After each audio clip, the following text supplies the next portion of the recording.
નમસ્કાર દર્શક મિત્રો, @ગુજરાતમાં આપનું સ્વાગત છે।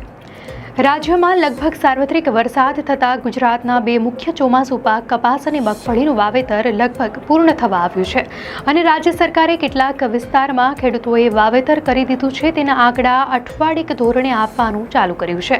ભારત સરકારે મગફળીના લઘુત્તમ ટેકાના ભાવમાં છેલ્લા 12 વર્ષમાં 100% કરતાં પણ વધુ વધારો કર્યો છે, જ્યારે કપાસના ટેકાના ભાવમાં એવો વધારો નથી કર્યો અને સાથે જ આ બે પાકોના બજાર ભાવમાં રહેલા તફાવત હવે નજીવો થઈ ગયો છે।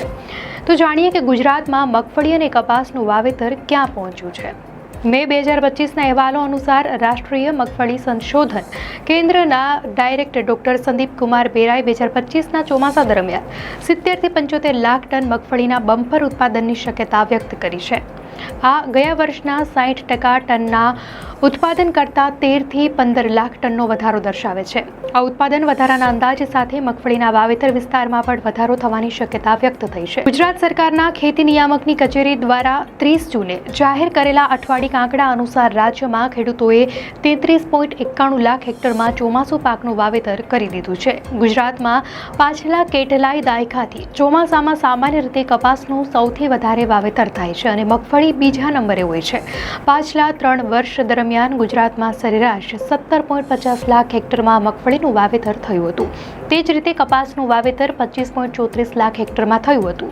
એટલે કે રાજ્યમાં મગફળીના સરેરાશ વાવેતર વિસ્તારની સરખામણીએ આ વર્ષે 30 જૂન સુધીમાં જ 88.22% જેટલા વિસ્તારમાં તો આ પાકનું વાવેતર થઈ ગયું છે। ખેતી નિયામકની કચેરી દ્વારા જાહેર કરવામાં આવતા આંકડા અનુસાર ચોમાસાનું કુલ વાવેતર સામાન્ય રીતે 84.90 લાખ હેક્ટર આસપાસ રહે છે। ગુજરાતમાં ખેડૂતો એરંડાનું વાવેતર જુલાઈ મહિનો અડધો પસાર થઈ ગયા બાદ કરતા હોવાથી રાજ્ય સરકાર વાવેતરના આંકડા ઓગસ્ટ મહિનાના અંત સુધી અપડેટ કરતી રહે છે। તે રીતે મગફળી અને કપાસના આંકડામાં પણ ઉત્તરોત્તર વધારો થશે અને તે પ્રક્રિયા સામાન્ય રીતે જુલાઈ મહિનાના અંત સુધી ચાલતી હોય છે, કારણ કે ગ્રામસેવકો તેમના નિરીક્ષણોને આધારે રાજ્ય સરકારને પોતપોતાના વિસ્તારમાં થયેલા વાવેતરના અંદાજે આંકડા અઠવાડિક ધોરણે મોકલતા રહે છે।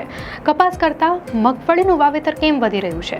તો ગુજરાતમાં કેટલાક સમયથી કપાસના બદલે મગફળીના વાવેતર વિસ્તારમાં સતત વધારો જોવા મળી રહ્યો છે। આ વલણ પાછળ ઘણા મહત્વના કૃષિ, આર્થિક અને નીતિગત કારણો જવાબદાર છે, જે ખેડૂતોને કપાસ છોડીને મગફળી તરફ વળવા પ્રેરિત કરી રહ્યા છે।